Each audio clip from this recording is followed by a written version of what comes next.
वक्त बुरा हो तो हौसला मत टूटने दो।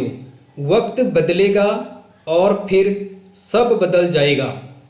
हेलो माय डियर फ्रेंड्स, आज के इस सत्र में मैं लेकर आया हूँ सहायक अध्यापक अर्थात असिस्टेंट टीचर यानी अल्टी के वर्ष 2021 के प्रश्न पत्र को।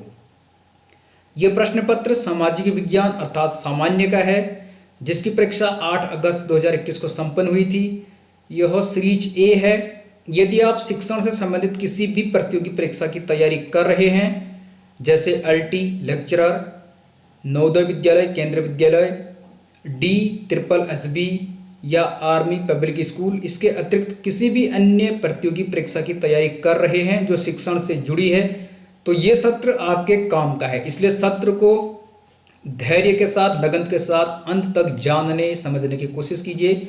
आपको ध्यान दिला दूं कि अल्टी में अर्थात सहायक अध्यापक की परीक्षा में कुल 100 क्वेश्चन आते हैं, जिसके लिए 2 घंटे का समय निर्धारित होता है और अधिकतम 100 अंक इसमें होते हैं। 30 क्वेश्चन टीचिंग एप्टीट्यूड यानी शिक्षण अभिरुचि के होते हैं और 77 प्रश्न होते हैं जिस विषय से आपने अप्लाई किया हो। यहाँ पर हम प्रश्न को बाइलिंगुअल अर्थात हिंदी और इंग्लिश दोनों भाषाओं में डिस्कस करेंगे। इसलिए आप सत्र को धैर्य और लगन के साथ देखने की कोशिश कीजिए और यदि चैनल अभी तक सब्सक्राइब नहीं किया है तो सब्सक्राइब कर लीजिए।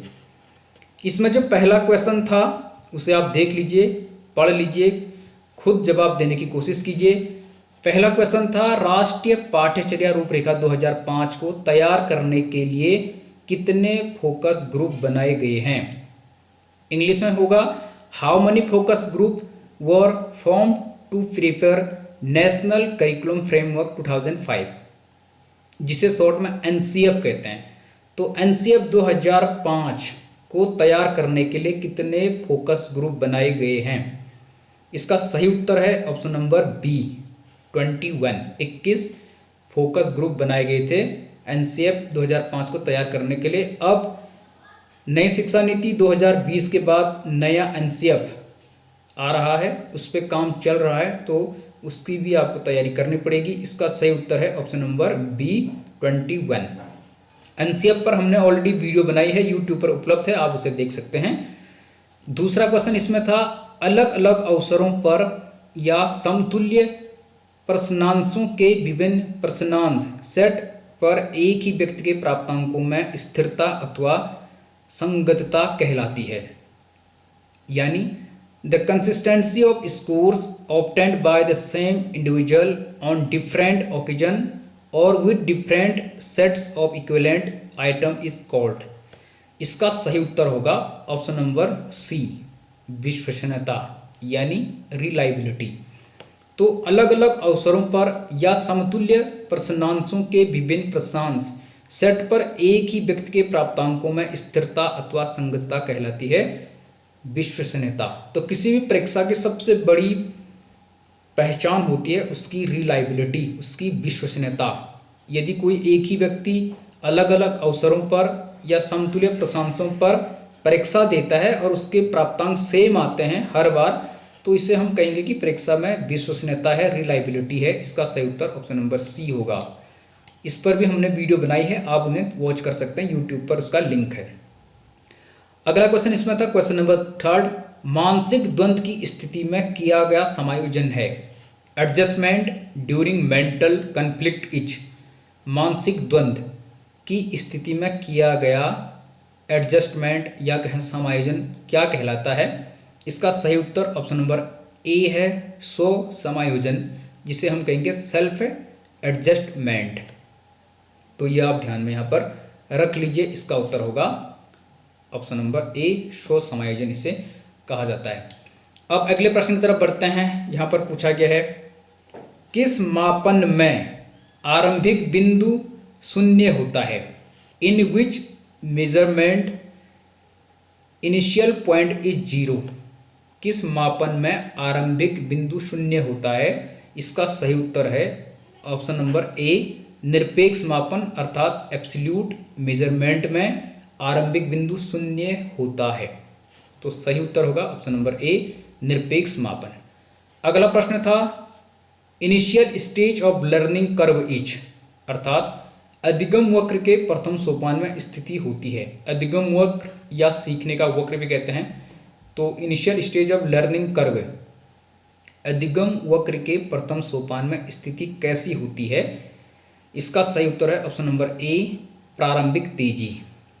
तो फर्स्ट में क्या होता है, ये तेज होती है। अधिगम वक्र के प्रथम सोपान में स्थिति तेजी होती है। फिर पठार, नीचे की ओर ढाल, इस प्रकार से ये होते हैं सीखने के वक्र होते हैं, अधिगम के वक्र होते हैं, जिन्हें हम लर्निंग कर्व कहते हैं। इस पर हमने सेपरेट वीडियो बनाई है, यूट्यूब पर आपको मिल जाएगी। आप प्लेलिस्ट देखिए जिससे आप आसानी से उससे डिटेल में समझ सकते हैं। अगला क्वेश्चन था डिस्कैलकुलिया संबंधित है। डिस्कैलकुलिया, तो डिस्कैलकुलिया किससे संबंधित है इनमें से? इसका सही उत्तर काफ़ी आसान है।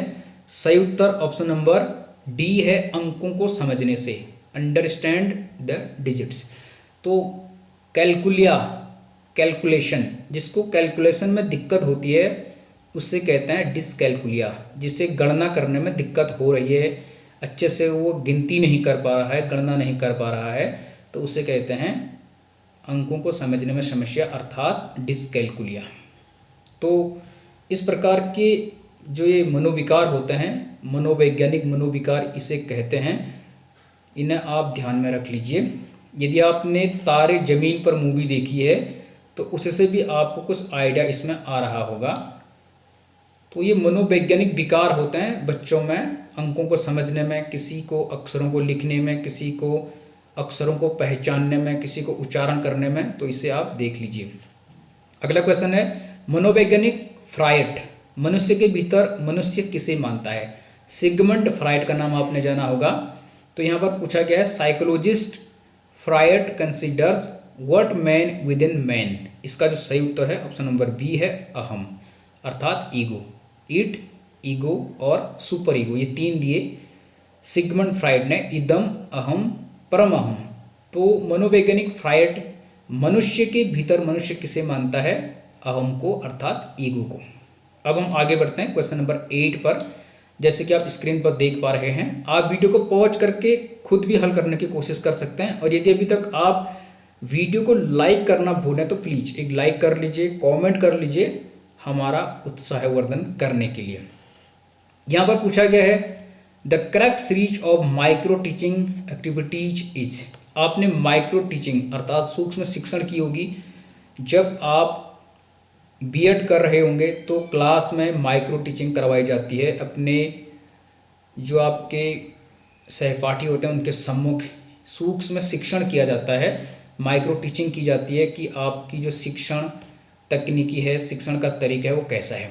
तो सूक्ष्म शिक्षण की क्रियाओं का सही क्रम कौन सा है इनमें से? आप वीडियो पॉज करके पढ़ो, क्वेश्चन को समझने की कोशिश करो। इसका सही उत्तर ऑप्शन नंबर ए है। सबसे पहले आपके पास पाठ योजना होनी चाहिए, अर्थात प्लानिंग होनी चाहिए। उसके बाद आप शिक्षण करेंगे यानी टीचिंग करेंगे। फिर प्रतिपुष्टि अर्थात फीडबैक आएगा। उसके बाद आप पुनः पाठ योजना बनाएंगे यानी रीप्लानिंग करेंगे। फिर उसके बाद पुनः शिक्षण करेंगे अर्थात रीटीचिंग करेंगे। और लास्ट में पुनः प्रतिपुष्टि होगी अर्थात रीफीडबैक। तो पहले पाठ योजना बनाई, फिर शिक्षण किया, फिर फीडबैक आया, फिर उसमें जो गलतियां हुई उस प्रतिपुष्टि के आधार पर आपने पुनः पाठ योजना बनाई, फिर पुनः शिक्षण किया, फिर पुनः फीडबैक आएगा। ये प्रक्रिया इसी क्रम में चलती रहती है ताकि शिक्षण काफ़ी अच्छा हो सके और हमें शिक्षण का पूरा अनुभव हो सके। अगला क्वेश्चन इसमें था क्वेश्चन नंबर 9, परवलन सिद्धांत के प्रतिपादक हैं। Propounder of reinforcement theory is. आयोग ने इस प्रश्न को डिलीट किया था, इसके आंसर को। परवलन सिद्धांत दिया है C.L. हल ने। C.L. हल, फिलोसफी ऑफ बिहेवियर एक पुस्तक है इनकी, C.L. हल की। तो इन्होंने ये दिया है सिद्धांत, परवलन का सिद्धांत C.L. हल का है। अब परवलन यानी रीइंफोर्समेंट जिसे हम कहेंगे उद्दीपन। तो पावलोव भी उद्दीपन की बात करता है, थॉर्नडाइक भी करता है, C.L. हल भी करता है, स्किनर भी करता है। ये चारों मनोवैज्ञानिक करते हैं, इसलिए आयोग ने इसे डिलीट किया। लेकिन जो बुक है उसमें इसका जो उत्तर मिलता है परवलन सिद्धांत का वो मिलता है C.L. हल। ये आप ध्यान में रख लीजिए। भविष्य में इस प्रकार के क्वेश्चन आ सकते हैं। तो आपको सीखने के सिद्धांत, उद्दीपन के सिद्धांत, प्रबलन के सिद्धांत, इन्हें ध्यान से देखना पड़ेगा। खासकर पावलोव, स्किनर, थॉर्नडाइक, सी.एल. हल, ये मनोवैज्ञानिक हैं, इनकी थ्योरीज को आपको समझना पड़ेगा। अगला क्वेश्चन इसमें था क्वेश्चन नंबर 10, निष्पत्ति बराबर योग्यता प्लस अभिप्रेरणा का समीकरण किसने दिया? Who gives the equation achievement equal to ability plus motivation.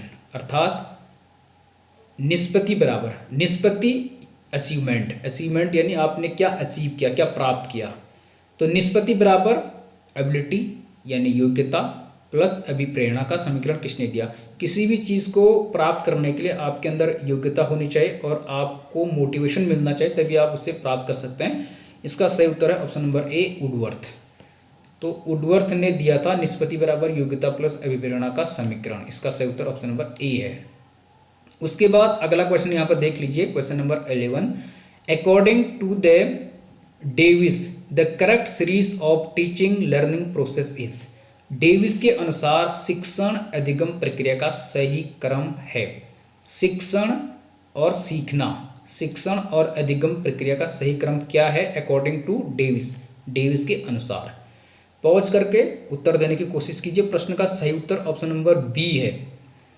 अर्थात सबसे पहले नियोजन करना, आप प्लानिंग करेंगे, उसके बाद उसको व्यवस्थित करेंगे यानी ऑर्गेनाइजिंग करेंगे, फिर अग्रसरण यानी लीडिंग करेंगे और लास्ट में नियंत्रण करेंगे अर्थात कंट्रोलिंग करेंगे। तो प्लानिंग, ऑर्गेनाइजिंग, लीडिंग, कंट्रोलिंग यानी नियोजन करना, व्यवस्थित करना अर्थात व्यवस्था करना, अग्रसरण करना और नियंत्रण करना। सही उत्तर ऑप्शन नंबर बी इसका हो जाएगा।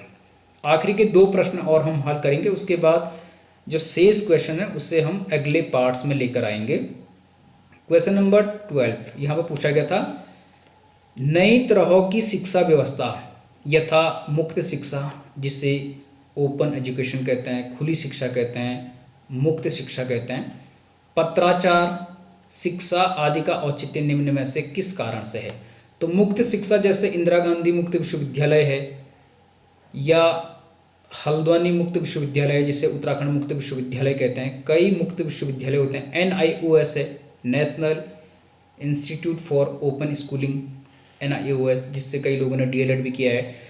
तो यहाँ पर पूछा गया है the new type of education system such as open education, correspondence education etcetera is. तो नई तरह की शिक्षा व्यवस्था, मुक्त शिक्षा, पत्राचार शिक्षा आदि का औचित्य निम्न में से किस कारण होता है? तो इसका जो औचित्य है वो है शैक्षिक अवसरों की समानता बढ़ाने की दृष्टि से, with the view of increase the equality of educational opportunities. तो कुछ लोग ऐसे होते हैं जो विद्यालय जाने, कॉलेज जाने की स्थिति में नहीं होते हैं, गरीबी की वजह से कई लोग पार्ट टाइम जॉब करते हैं, उसके साथ फिर पढ़ाई भी करना चाहते हैं। कई लोग गवर्नमेंट सेक्टर में आ जाते हैं, उसके बाद अपनी डिग्री आगे बढ़ाना चाहते हैं, तो शैक्षिक अवसर उनके कम हो जाते हैं। इस पर्पज से मुक्त शिक्षा और पत्राचार शिक्षा का उद्भव हुआ है, नई शिक्षा व्यवस्था का उद्भव हुआ है। तो लोग अपनी जॉब के साथ, अपनी पार्ट टाइम जॉब के साथ या अपने घर गृहस्थी के कार्यों के साथ अपने शैक्षिक अवसरों को आगे बढ़ाते हैं। तो शैक्षिक अवसरों की समानता बढ़ाने की दृष्टि से ही मुक्त शिक्षा, पत्राचार शिक्षा का औचित्य आया, यानी नई शिक्षा व्यवस्था लाई गई, जिसे हम अनौपचारिक शिक्षा भी कह सकते हैं। एक औपचारिक होती है जब हम किसी संस्थान, विद्यालय, कॉलेज में जाते हैं तो वो औपचारिक है, फॉर्मल है, और जब हम इनडायरेक्ट बिना विद्यालय गए दूरस्थ माध्यम से या ऑनलाइन माध्यम से शिक्षा ग्रहण करते हैं तो उसे आप अनौपचारिक कह सकते हैं। आज का आखिरी प्रश्न है, चालक शक्ति का वह मौलिक स्रोत है जो व्यक्ति को क्रियाशील कर देता है, किसने कहा? Drive is an original source of energy date activates the human organism who says. चालक, जिससे ड्राइवर भी कह सकते हैं आप, तो ड्राइवर चालक शक्ति का वह मौलिक स्रोत है जो व्यक्ति को क्रियाशील कर देता है, किसने कहा ये? इसका सही उत्तर ऑप्शन नंबर ए है, डेसियल। डेसियल ने कहा था चालक शक्ति का वह मौलिक स्रोत है जो व्यक्ति को क्रियाशील कर देता है, ये कहा था डेसियल ने। अब इस क्वेश्चन पेपर से संबंधित 17 क्वेश्चन हम नेक्स्ट पार्ट में लेकर आएंगे। कुल 13 क्वेश्चन इसमें शिक्षण अभिरुचि अर्थात टीचिंग एप्टीट्यूड के हैं और बाकी क्वेश्चन इसमें सब्जेक्ट के हैं, यानी एसएसटी के हैं, सामाजिक विज्ञान के हैं, सोशल स्टडीज़ के हैं, सोशल साइंस के हैं। तो मुझे लगता है इन प्रश्नों को हल करने के बाद आपको पेपर के पैटर्न को समझने में आसानी होगी और आप अपनी तैयारी को सही दिशा में ले जाएंगे। इनसे संबंधित कई वीडियोज हमारे यूट्यूब पर उपलब्ध हैं, आप उन्हें वॉच कर सकते हैं, देख सकते हैं, उन्हें समझ सकते हैं। ठीक है, तो आप यहाँ पर देख सकते हैं परबलन सिद्धांत, जो कि क्वेश्चन नंबर 9 था, रीइंफोर्समेंट थ्योरी। परबलन सिद्धांत का प्रतिपादन C.L. हल नामक अमेरिकी मनोवैज्ञानिक ने 1915 में अपनी पुस्तक प्रिंसिपल्स ऑफ बिहेवियर में किया था। उनका यह सिद्धांत थॉर्नडाइक तथा पावलोव के सिद्धांतों पर आधारित था। यह सिद्धांत इस प्रकार है, आप यहाँ पर देख सकते हैं, तो इसे आप पढ़ लीजिए, स्क्रीनशॉट भी आप ले सकते हैं। आयोग ने इसे डिलीट किया था क्योंकि इस क्वेश्चन में विवाद था। जो C.L. हल ने इस सिद्धांत को लिया वो थॉर्नडाइक और पावलोव के सिद्धांतों पर आधारित था। तो परबलन सिद्धांत का प्रतिपादन C.L. हल ने किया है। तो मुझे लगता है आप इसे समझ गए होंगे। स्क्रीनशॉट लेकर भी आप इसे पढ़ सकते हैं। इस प्रकार से आप स्क्रीनशॉट लीजिए वीडियो को पॉज करके और इसे पढ़ लीजिए।